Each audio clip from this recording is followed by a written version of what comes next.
Halo Bapak Ibu dan Saudara dan anak-anak yang dikasihi Tuhan.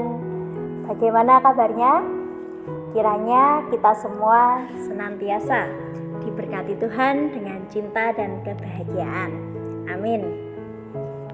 Bapak Ibu, jika setiap minggu kita mendengarkan dan menyaksikan mencecap setetes air, namun hari ini ada yang berbeda.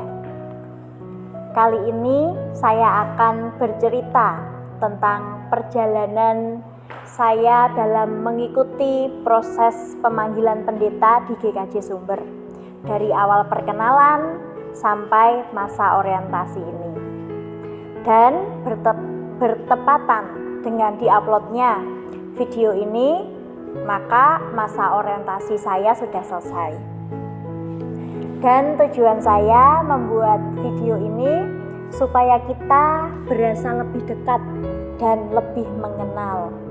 Walaupun kita belum bisa berjumpa secara intens karena situasi pandemi yang seperti ini. Ya, ketika saya pertama kali datang di GKJ Sumber tanggal 10 November 2019, ya tanggal 10 November, pada saat khotbah perkenalan, waktu itu saya dapat surat dan ya sudah, saya mau menjalani proses ini, saya mau mengikuti proses di GKJ Sumber. Waktu itu tanggal 9 November hari Sabtu, saya mau berangkat ke Sumber, saya dari Jogja. Saya mengalami kendala Bapak Ibu, di mana saya persiapan dari Jogja jam 1 nunggu bis, tapi tidak dapat sampai jam 5. Kemudian setelah itu saya pinjam motor teman dan saya diantarkan teman, karena waktu itu saya belum punya SIM, jadi berdua. Nah, sampai di Klaten mogok motornya, itu 6:30.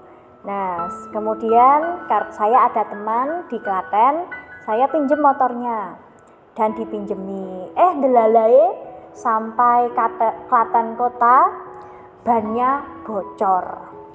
Persiapan dari Jogja jam 1 sampai Sumber jam 10 malam. Nah, kemudian waktu hari Minggu saya khotbah di ibadah jam 6:30 bahasa Indonesia sama ibadah kedua ya bahasa Jawa.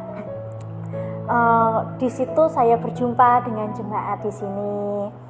Lalu bagaimana rasanya? Apa yang maksudnya kesan pertama saya ketika saya berjumpa dengan jemaat Sumber? Rasanya itu senang begitu, bahagia. Ada rasa nyantol seperti itu. Nah, setelah saya berkhotbah perkenalan itu, saya juga mengikuti proses pemanggilan di gereja lain. Ada 2 pilihan, di Sumber dan di gereja lain. Saya harus mengikuti proses di gereja itu juga. Hati saya sebenarnya sudah kecantol di Sumber, tapi mau tidak mau saya harus mengikuti proses yang di gereja lain.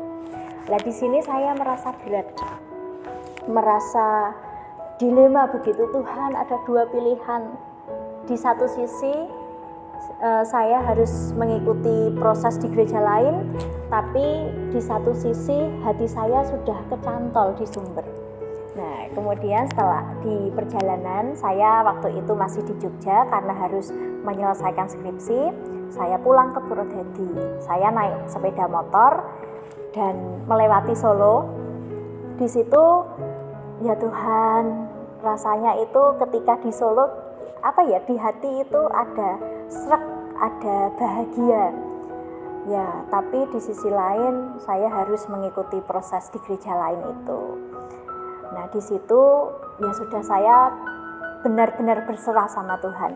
Ketika mengendarai motor itu, saya sembari nyanyi gini, Tuhan, bila masih ku diberi kesempatan, izinkan aku untuk mencintainya.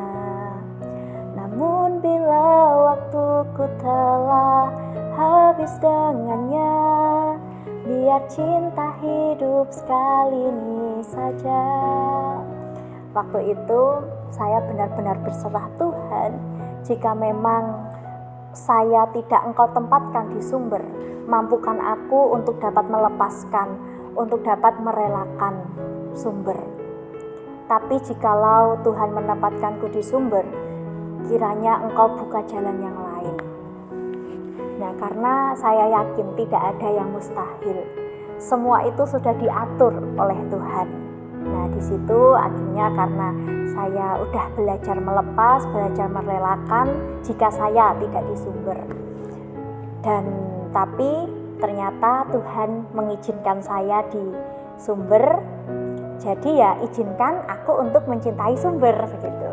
Habis itu saya los sudah kersane Gusti ingkang lumampah. Nah, saya mengikuti proses di gereja lain. Di sana sebenarnya saya calon tunggal. Secara logika, kalau dipikir-pikir, pasti saya yang jadi. Karena tidak ada pilihan lain.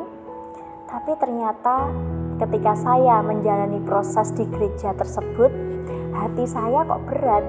Hati saya sudah untuk sumber begitu.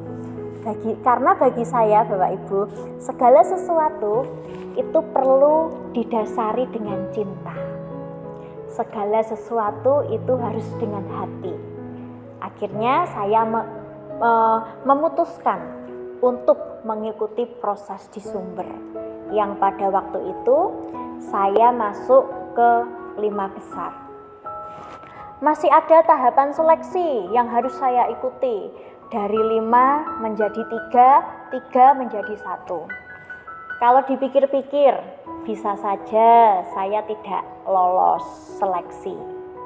Kalau saya tidak lolos, berarti saya tidak mendapatkan gereja. Di sana saya sudah tidak mengikuti proses. Di sini, misal saya tidak lolos seleksi, nah ini mau di mana? Tapi ya nggak apa-apa. Itu adalah pilihan saya.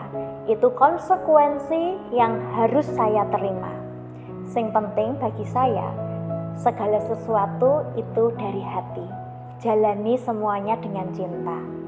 Akhirnya setelah saya mengikuti tahapan 5 besar dan 3 besar, saya lolos dan terpilih menjadi calon tunggal hingga masuk ke tahap orientasi ini. Nah, ketika waktu itu harusnya pengumumannya bulan Maret, tapi karena pandemi diundur, baru bulan Mei saya dapat surat pemberitahuan kalau saya yang terpilih menjadi calon tunggal. Tanggal 30 Mei saya datang ke sumber dan mulai orientasi tanggal 31 Mei sampai 31 Agustus. Nah, dalam masa orientasi ini saya melakukan kegiatan. Nah, di antaranya khotbah dan kunjungan ke warga lansia yang sakit atau sedang dalam permasalahan. Selain itu, biston, PA, lalu sapaan yang kemudian menjadi mencecap setetes air. Nah, itu ada filosofinya juga Bapak Ibu. Kenapa mencecap setetes air? Karena kan kita hidup di dunia ini kan kita berziarah ya, melakukan perjalanan. Di situ mungkin ada kita merasakan haus, ada suatu persoalan. Nah, di situ kita membutuhkan penyegaran, mencecap setetes air. Kita merasakan firman Tuhan. Kita merenungkan firman Tuhan untuk menyegarkan iman kita, sehingga kita nanti dapat kuat dan mampu menghadapi kehidupan ini. Nah, selain itu saya mengikuti waktu itu membagikan kreativitas ke anak-anak sekolah minggu di wilayah 1 sama yang terakhir ini wilayah 2 sama 4 sepertinya. Nah itu dan itu kenapa saya mengikuti, karena biar mengenal anak-anak juga selain lansia tadi. Dan waktu itu saya juga ikut membagikan sembako ke wilayah 3 biar tahu rumahnya warga. Lalu ikut membagikan anggur sama roti ketika mau perjamuan kudus itu ke wilayah 4. Dan kemarin yang terakhir pas HUT gereja, saya ikut membagikan sembako ke wilayah 1. Nah di sini saya ingin mengenal jemaat di sini dan bagaimana keberadaan jemaat di sini, rumahnya di mana. Nah, begitu. Nah, Bapak Ibu, orientasi itu kan merupakan masa perkenalan ya, di mana jemaat mengenal saya juga mengenal jemaat. Namun karena situasi pandemi yang seperti ini mengharuskan Bapak Ibu dan saudara dan anak-anak untuk stay at home, menghindari kerumunan atau perkumpulan. Dan gereja juga sementara ini ditutup, maksudnya belum ada kegiatan, tidak mengadakan kegiatan. Lah katanya ada jemaat yang cerita itu begini ke saya, Mbak, biasa nih sakdurunge pandemi ki gereja rame, meh bendino buka terus, rame terus, akeh kegiatan, tapi mergo corona iki dadi sepi. Nah padahal kan pikir saya sakjane kita bisa saling mengenal melalui kegiatan itu ya Bapak Ibu. Kita bisa saling menyapa dan berjumpa serta bercerita. Tapi karena situasi seperti ini, kita tidak bisa berjumpa. Sebenarnya saya ingin sekali bisa berjumpa, bercerita, berbagi kehidupan dengan Bapak Ibu dan saudara dan anak-anak. Tapi karena situasi ini kita tidak bisa berjumpa. Ya, tapi tidak apa-apa ya. Kita jalani semuanya dengan sukacita. Kita bisa bertukar nomor dan kita bisa WA gitu. Mudah-mudahan pandemi ini segera berakhir dan kita bisa bertatap muka dan bercerita. Ya, setelah saya selesai orientasi di akhir bulan Agustus ini tanggal 31, saya akan pulang dan menunggu pengumuman penetapan dari panitia. Saya senang bisa berkenalan dengan jemaat Sumber. Proses orientasi sudah selesai, tapi proses kehidupan masih terus berjalan ya Bapak Ibu. Proses perkenalan sudah selesai, tapi proses perkenalan kita dengan sesama itu seumur hidup. Dalam perjumpaan dengan sesama, kita mengenalnya sampai selamanya, sampai kita tahu siapa dia dan bagaimana karakternya. Oleh karena itu, mari kita saling mengenal hingga kita menjadi apal. Maksudnya, kita dapat mengerti dan memahami sesama kita. Saya mengucapkan terima kasih kepada Bapak, Ibu, dan saudara serta anak-anak untuk dukungannya kepada saya. Sampai jumpa. Dan saya mohon maaf jika dalam proses perkenalan ini kita belum bisa saling berjumpa dan saya belum bisa sowan ke rumah Bapak Ibu satu-satu.